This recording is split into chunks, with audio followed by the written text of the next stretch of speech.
वैशाली से बड़ी खबर आ रही है। पोखर में डूबने से 2 युवक की मौत हो गई। सहदेव बुजुर्ग थाना क्षेत्र की ये घटना बताई जा रही है। 2 युवक की मौत से इलाके में सनसनी। पशुओं का चारा लाने गए थे 4 युवक, पानी से भरे गड्ढे में 4 युवक जाकर गिर गए। 2 युवक को पानी से निकाला गया। 2 युवक की पानी में डूबने से मौत हो गई है। बड़ी खबर वैशाली से आपको बता रहे हैं, जहां पर 2 युवकों की डूबने से मौत की खबर है। इस वक्त की बड़ी जानकारी आप तक पहुंचा रहे हैं। पशुओं का चारा लाने के लिए ये 4 युवक वहां पर गए थे और पानी से भरे गड्ढे में जाकर गिर गए। 4 युवक और 2 युवक को पानी से बाहर निकाल लिया गया कुशल, लेकिन 2 युवक की पानी में डूबने से जान चली गई है। तो यही वो पोखर है जहां पर पशुओं का चारा लेने के लिए पहुंचे थे और इसी दौरान 4 युवक किसी पोखर में डूब गए, जिनमें से 2 को बाहर सुरक्षित निकाल दिया गया, लेकिन 2 युवक की जान जाने की खबर है।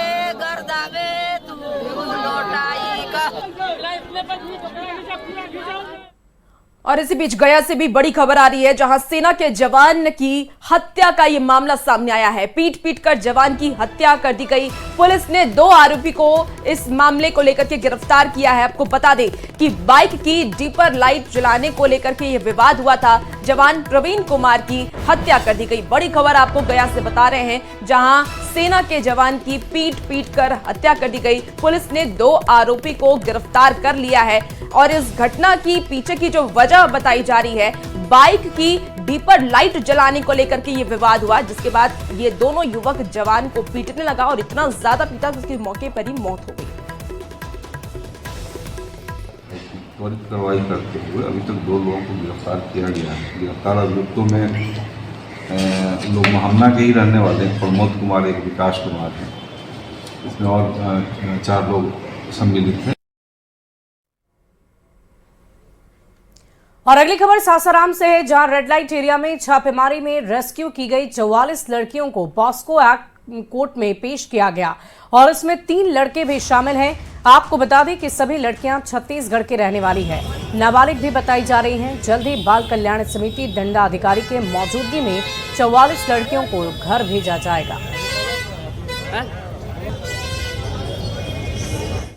और होली को देखते हुए मुजफ्फरपुर पुलिस शराब और शराबियों के खिलाफ लगातार एक्शन मोड में नजर आ रही है। खासकर ग्रामीण इलाकों में एसपी के नेतृत्व में लगातार छापेमारी की जा रही है और इसी कड़ी में एसपी विद्यासागर के नेतृत्व में 60 की संख्या में पुलिसकर्मियों की टीम जगहों पर छापेमारी कर रही है, कई अलग अलग जगहों पर, और 5000 लीटर अर्धनिर्मित देसी शराब को नष्ट किया गया। साथ ही 50 लीटर शराब जब्त भी किया गया। आपको बता दें कि मुजफ्फरपुर के पूर्वी क्षेत्र के दियारा इलाके से लगातार शराब तस्करी की शिकायत आ रही थी।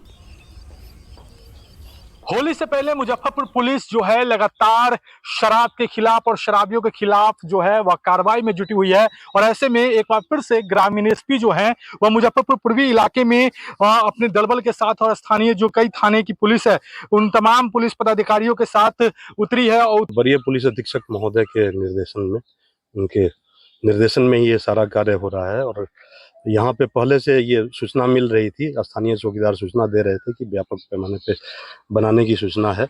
एसपी विद्यासागर जी थे, उन्होंने सीधे तौर पे बताया कि आगे भी यह कार्रवाई होती रहेगी। तो हम आपको दिखा दें तस्वीर की किस तरीके से भारी संख्या में तमाम पुलिस पदाधिकारी जो हैं वह मौजूद हैं और तमाम लोग नदी के उस पार भी गए थे और तमाम क्षेत्रों में जहाँ पे देसी शराब बनाए जाने की सूचना अक्सर मिलती रहती है, तो इन सभी जगहों पर छापेमारी की जा रही है और यह कार्रवाई जो है वह निरंतर आगे भी चलती रहेगी, ऐसा मुजफ्फरपुर पुलिस का कहना है। मुजफ्फरपुर से न्यूज 18 के लिए प्रियांक सौरभ। और अगली खबर आपको कैमूर से बताएं, जहां ऑपरेशन नन्हे फरिश्ते के तहत रेलवे ने 9 नाबालिग बच्चों का रेस्क्यू करा लिया है। पूछताछ में यह पता चला कि सभी नाबालिग काम की तलाश में सूरत और मुंबई जाने की तैयारी में थे। रेस्क्यू किए गए सभी बच्चों को सही सलामत उनके परिजनों को सौंप दिया गया।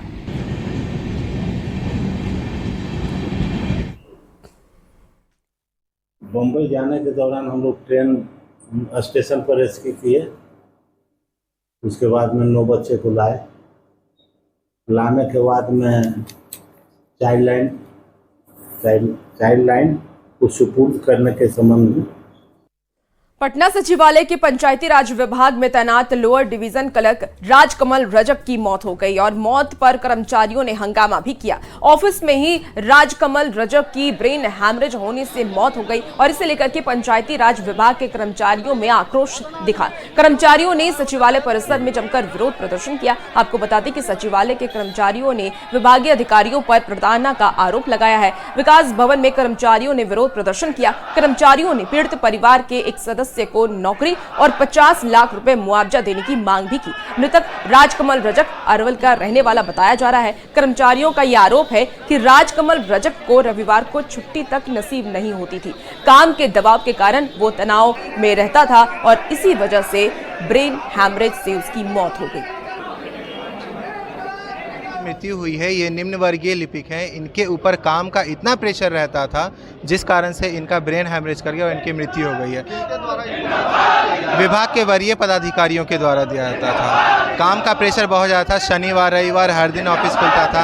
8 बजे रात तक ऑफिस में रुककर काम करते थे। बंदी के दिन में कार्यालयों को खोल करके प्रतिदिन के भांति हमेशा काम करवाया जाता है। यहाँ निम्न वर्गीय लिपिक हो, डाटा एंट्री ऑपरेटर हो या किसी पद पे विराजमान कर्मचारी हो, ये हमारे कनीय परिवारी पदाधिकारी हो या बड़े पदाधिकारी हो, हम लोगों की मांग है कि इनके परिवार को सबसे पहले अनुकंपा पर नौकरी यथाशीघ्र दिया जाए।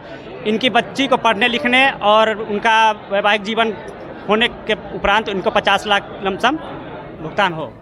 और बिहार के मुख्य सचिव अमृतलाल मीणा कानून व्यवस्था और आगामी विधानसभा चुनाव की तैयारियों को लेकर प्रशासन के अधिकारियों के साथ समीक्षा बैठक की। बैठक में होली और रमजान के अवसर पर कानून व्यवस्था की भी समीक्षा की गई है। मुख्य सचिव से शांति और सौहार्द के साथ त्योहार बनाने की लोगों से अपील की। सार्वजनिक स्थलों पर अश्लील गानों पर पूर्ण रूप से प्रतिबंध रहेगा। वहीं सोशल मीडिया पर भी कड़ी नजर रखी जाएगी। हुड़दंग करने, अफवाह फैलाने वालों पर पुलिस की पैनी नजर रहेगी और ऐसे लोगों के खिलाफ कड़ी कार्रवाई की जाएगी। सामाजिक सौहार्द बिगाड़ने का प्रयास करने वालों के खिलाफ प्राथमिकी दर्ज होगी। धार्मिक स्थलों पर विशेष निगरानी रखी जाएगी।